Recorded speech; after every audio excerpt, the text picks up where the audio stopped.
আসসালামু আলাইকুম viewers, construction এক্সপিরিয়েন্সের পক্ষ থেকে সকলকে স্বাগতম। তো আজকের ভিডিওতে দেখাবো কিভাবে কলাম কাস্টিং করা হয়। তো কলাম কাস্টিংয়ের ক্ষেত্রে প্রথমেই মাথায় রাখতে হবে যে ভাইব্রেটিং সঠিকভাবে ভাইব্রেটিং হচ্ছে কি না।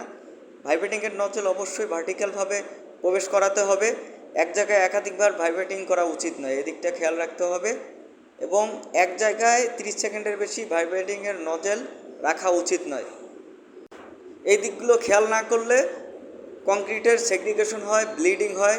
এর সেগ্রিগেশনের কারণে হানিকম দেখা দেয়।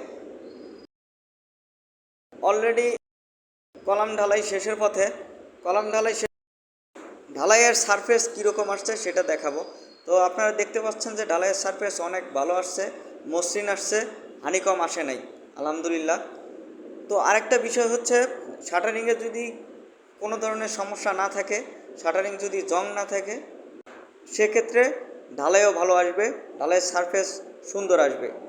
আরেকটা বিষয় হচ্ছে, অবশ্যই ঢালাই হওয়ার পর 48 ঘন্টা পর শাটারিং খোলা উচিত।